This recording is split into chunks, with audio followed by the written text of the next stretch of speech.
Why do you exercise? If you do. If you don't, is it possible that being healthy, fit and strong can make you feel good, look good, give you a stack of energy, keep you healthy and make all the systems in your body work effectively? Maybe, yeah. I'm in my office and obviously I exercise. I've got a walking desk, I've got a treadmill, I've got a cross trainer, a whole heap of weight training equipment, I've got a boxing bag, and I'm hoping you can see the view a little bit. That's the view outside my office window, which is I've got a circular driveway that I can sprint around, which has got a big hill in it. I've got soft sand to run on. I've got big heavy things outside to lift like rocks and logs, and I love being healthy, fit and strong. But who cares about Rowie? My question is this: if you want to be healthy, fit and strong, if you want to have a stack of energy, if you want to have a body that works effectively so you can go and do all the things that you want to do, what do you need to do that? And how does exercise make that happen? And I think we've screwed it up. And the reason I share that is that most people don't want to exercise. The Western world statistics haven't changed much. Everyone's still suggesting that 9 out of 10 people don't exercise, or they don't have a program that's going to keep them healthy, fit and strong for a lifetime. So they might be exercising at the moment, but they're not going to keep doing it for the rest of their life, or they don't enjoy doing it. So 9 out of 10 people, so there's only one person out of every 10 that actually want to do what they're doing. They love it. It's not very many, is it? Why is that? Is it because exercise is too long, it's too boring, you don't get the results that you want, it's too complicated, there's too much can't have, mustn't have, don't have, shouldn't have, it's too hard. There's a whole heap of reasons why people don't exercise. Oh, it's too long, I don't have time. So what if we could keep it really simple? And I think there's a missing link here. So I'm going to, without being technical, there's 3 parts to exercise that have a massive effect on your body. Now there's thousands of things, but if you just consider these 3. Number 1, if you're really fit and really strong, you'll have a base metabolic rate that is high, meaning the number of calories that you need to survive doing nothing all day long will be more than somebody that's unfit or unhealthy. So if you've got 2 people sitting on the couch, one person's really fit, the really fit person will be burning more calories by doing nothing than the one that's unfit because they've got a higher base metabolic rate. Now that comes from having muscle.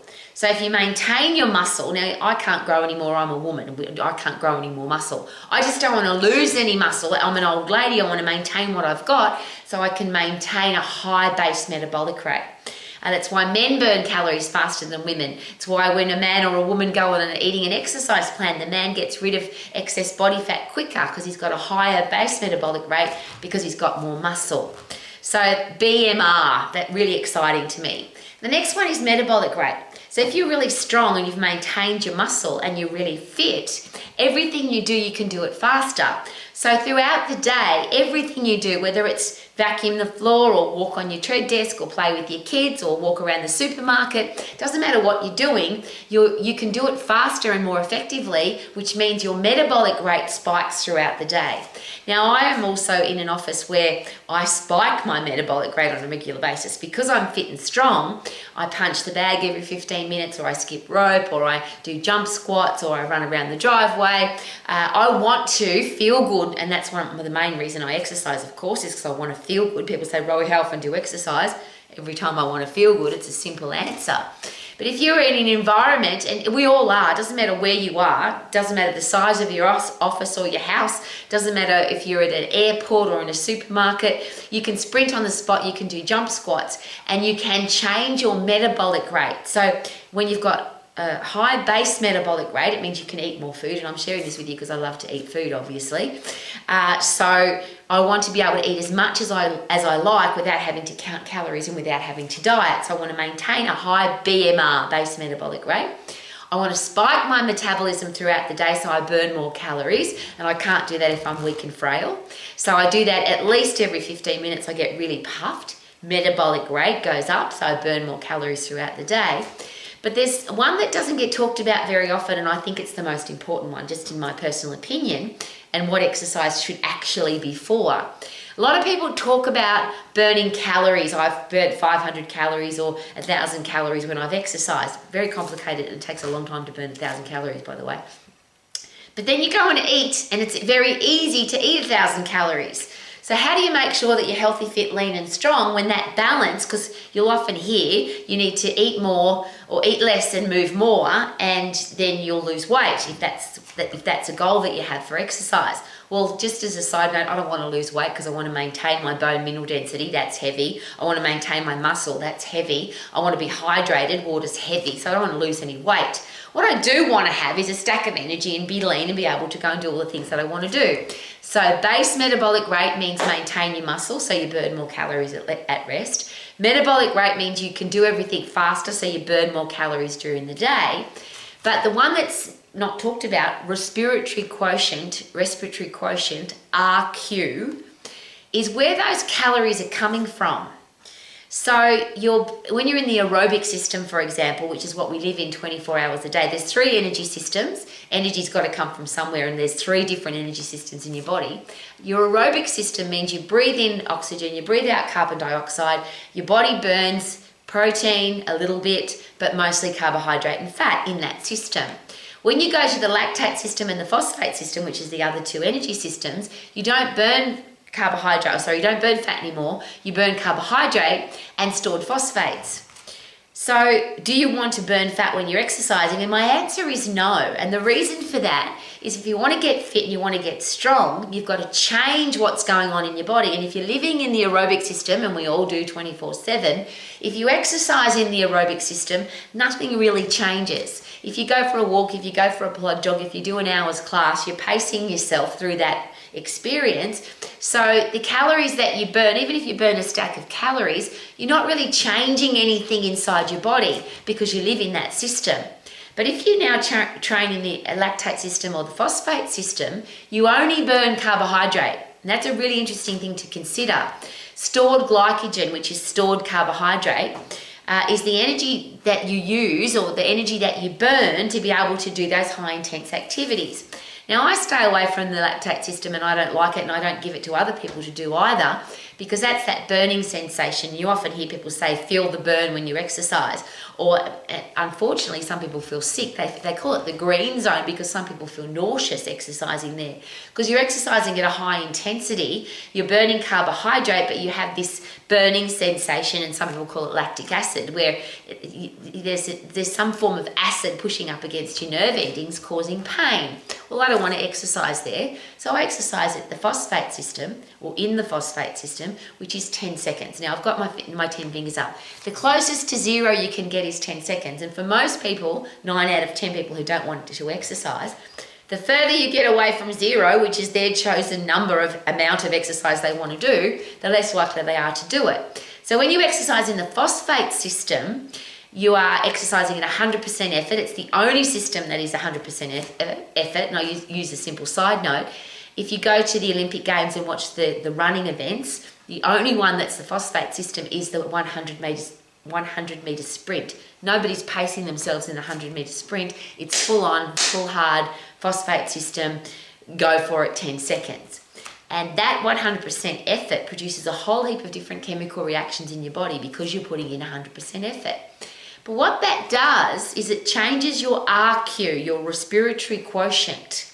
So what happens, your brain literally and your muscles and your endocrine system, central nervous system all talk to each other and say, that woman, she just went at 100% effort for 10 seconds.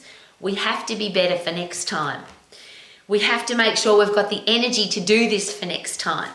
And the only energy available is carbohydrate. So your body only stores literally around about half a kilo. So we're going to conserve that half a kilo of carbohydrate that she's storing in her muscles as glycogen, in her brain as glucose, in her liver as glycogen, so that she's got the energy to go next time. So when she's resting, when she's doing nothing, when she's in the aerobic system, we're going to prefer to burn fat. So your body becomes a fat burning machine. And I love saying that. Rowi's got a fat burning machine. Woohoo! You can have one too, but not if you exercise in the aerobic system, because you're not putting enough effort, enough high intense activity, because you can't exercise at 100% effort in the aerobic system. The only system that takes you to 100% effort is the phosphate system, 10 seconds. When you exercise for 10 seconds as hard as you possibly can, your body says, and I'll share it again, save the carbohydrate, the half a kilo, so that when we come and do this again, we're going to use we're only going to use carbohydrate. So when she's doing her normal activity, we're going to up the ante on the fat. And isn't it interesting? You only store half a kilo of carbohydrate, but we've got the ultimate number of fat cells. We've got billions of them. Somebody counted them, 50 billion of them. They can get bigger and bigger and bigger if you've got too much fat on your body. I don't want to have fat cells. I want to have lean fat cells. How about you? So I want to make sure that when I'm resting, when I'm sleeping, when I'm doing nothing, that my respiratory quotient is preferring to burn fat. When I exercise, I don't want to burn fat. And I'll say this again. When I'm exercising, I never want to burn any fat. Never. I also don't want to burn that many calories because 10 seconds is not very long, which means you're not going to burn very many calories in 10 seconds. But what exercise is designed to do, and that was my original question, remember? Why do you exercise? I exercise to spike my metabolism. I lift heavy so that I have a high base metabolic rate, maintain muscle. I spike my metabolism throughout the day because I'm strong. I can go at 100% effort for 10 seconds. And when you spike your metabolism for 10 seconds, no fat's burnt, not very many calories are burnt, but you change your whole body. The chemistry inside your body changes, and your RQ, respiratory quotient, changes to a body that prefers to burn fat when you're resting. And doesn't matter who you are, elite athlete, normal person, business person, mama, doesn't matter. Most of us spend more time doing nothing in the aerobic system than we do in the phosphate system, of course. So those 10-second bursts of high intense activity throughout the day keep my respiratory quotient in the I want to be a fat burning machine when I'm not exercising at a high intensity. I want to save my carbohydrate for when I do my high intensity activity. So to wrap all of that up, it's very simple. I want to be a fat burning machine. How about you? I want to be able to eat whatever I want without ever having to go on a diet. I don't want can't have, mustn't have, don't have, shouldn't have. I want to eat the foods that I love. And the only way to do that is to have a body that has a high base metabolic rate, that you can burn calories faster throughout the day because you've got the energy to move faster throughout the day because you've got a fit, strong, healthy body. And I want to have an RQ that burns absolutely no fat when I'm exercising, but prefers to burn fat when I'm resting, so that 24 hours a day, bar the intense activity 10 seconds throughout the day, I'm predominantly a fat burner.